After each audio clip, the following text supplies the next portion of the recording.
as características gerais do tecido muscular. Dentro do tecido muscular, a gente vai estudar então os 3 grupos de tecidos musculares. Vamos estudar o músculo estriado esquelético, que é o que a gente começa. Em seguida, a gente vai estudar o músculo estriado cardíaco, que compõe o miocárdio lá no coração, que é essa camada aqui, ó, tá? E por último, a gente vai estudar o músculo liso, que está associado principalmente aos órgãos viscerais. Então, nós vamos estudar as características desses 3 grupos musculares.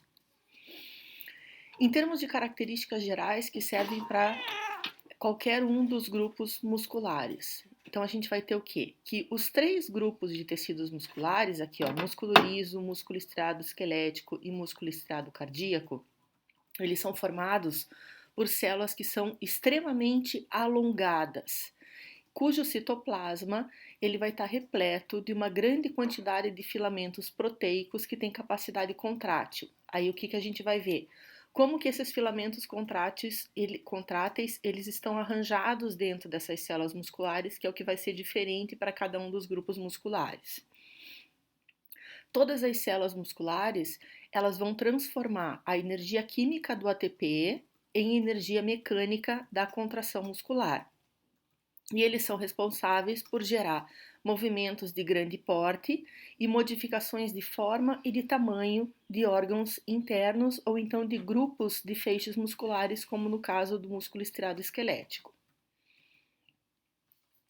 Em termos de origem embrionária, os músculos eles são derivados do terceiro folheto embrionário que se forma ao longo do desenvolvimento embrionário, que é o mesoderma, através da formação de mioblastos, certo?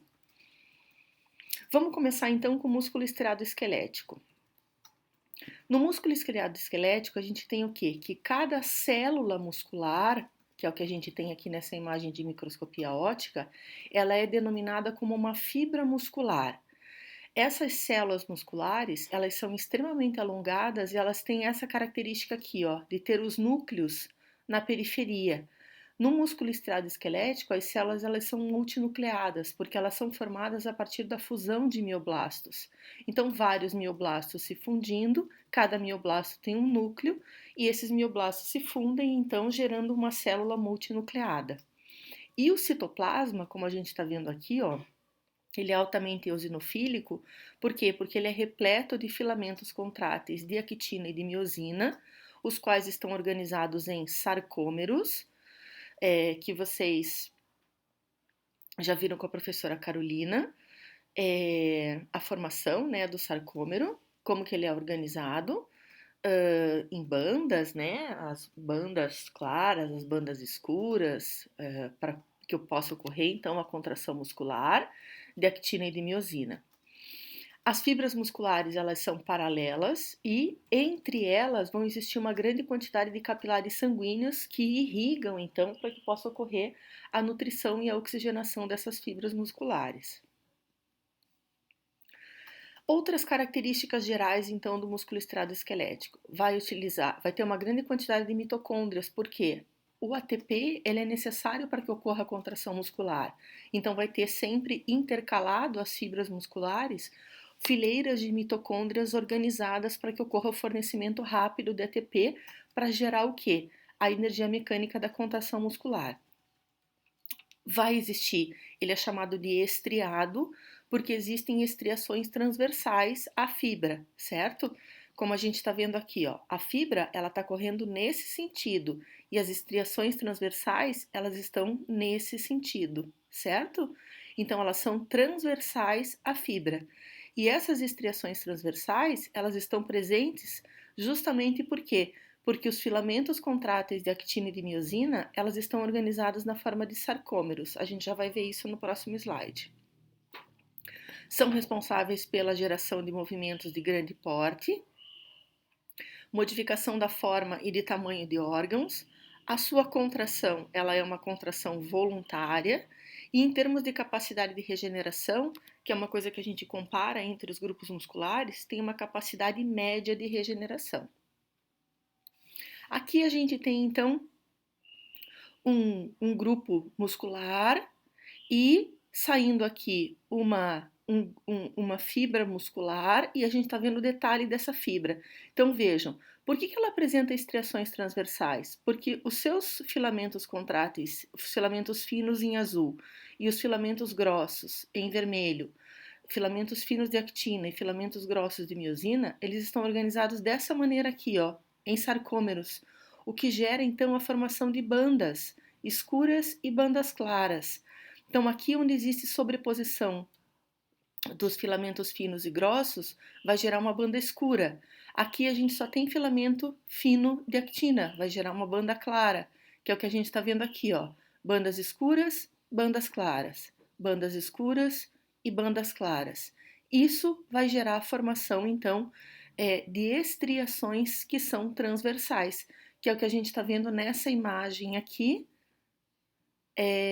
de microscopia óptica, de um corte histológico, onde a gente tem aqui fibras musculares cortadas de forma longitudinal, onde a gente observa as estriações transversais, elas só são visíveis em cortes longitudinais, e se a gente cortar um feixe nesse sentido aqui, a gente vai ver um corte transversal.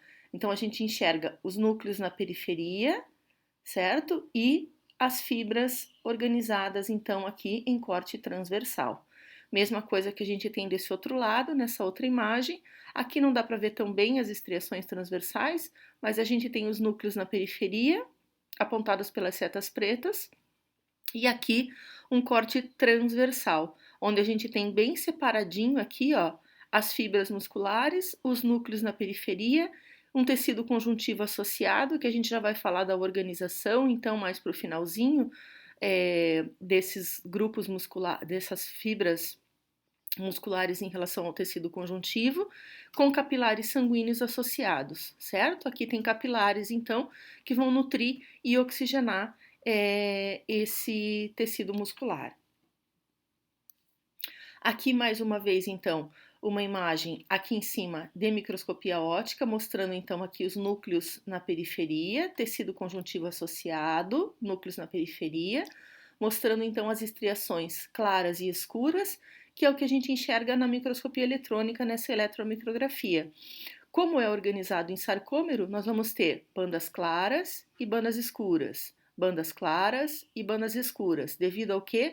A organização sarcomérica dos filamentos contráteis, onde a gente tiver só filamento de actina sobreposto, vai ficar uma banda clara, filamento de actina e de miosina vai ficar uma banda escura. Então, a organização sarcomérica é o que permite a formação das estriações transversais e aqui um núcleo na periferia. E mitocôndrias associadas também para que ocorra o fornecimento de ATP para a contração muscular.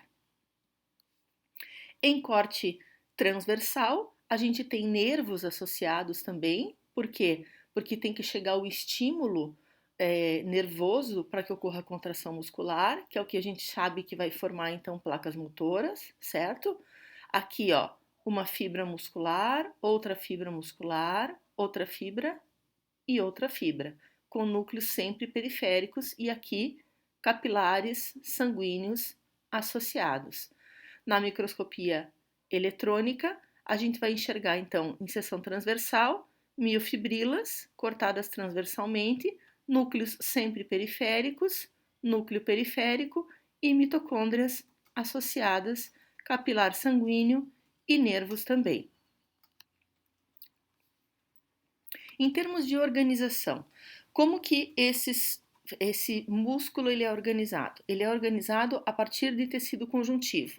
Sempre vai existir tecido conjuntivo associado. E essa organização ela é feita através de feixes. Então a gente vai ter uma grande camada de tecido conjuntivo denso, não modelado, que é mais externa, que vai estar envolvendo grupos de feixes de fibras musculares. Então, grandes grupos de feixes, certo? A gente pode ter 3 grupos de feixes, 4 grupos de feixes, 5 grupos de feixes. Quem vai estar ao redor desses grandes grupos de feixes é o que a gente chama de epimísio, que é esse tecido conjuntivo denso não modelado. Partindo do epimísio, vai existir uma camada de tecido conjuntivo que ele é mais frouxo e menos fibroso. Ele parte do epimísio envolvendo cada um dos grupos de feixes musculares. Esse tecido conjuntivo é chamado de perimísio. Enquanto que, ao redor de cada uma das fibras musculares, vai existir o endomísio. O endomísio é uma camada de fibras reticulares que fica somado à lâmina basal, que vai estar envolvendo cada célula muscular da seguinte maneira. Então, aqui a gente tem, vamos ver primeiro o desenho esquemático. Então, aqui eu tenho um grupo de feixes, ó. 1, 2, 3, 4, 5 grupos de feixes musculares. Ao redor de todos eles, existe essa camada de tecido conjuntivo aqui, ó, mais espessa. Esse é o denso não modelado. Esse é o epimísio. Partindo do epimísio, dividindo em grupos aqui, tem essa camadinha que eu estou passando o laser em volta aqui, ó. Essa camadinha que está dividindo em grupos de feixes é o perimísio. E em volta de cada fibra tem essa linha mais amarelinha que a gente está vendo aqui, dividindo cada fibra é o endomísio, certo? Aqui na imagem de microscopia ótica, a gente tem aqui, ó, bem espesso, denso não modelado, em volta de todo mundo bem espesso, epimísio. Perimísio partindo do epimísio e em volta de cada uma das fibras musculares, bem delicado, o endomísio. Certo? Continuamos na próxima videoaula.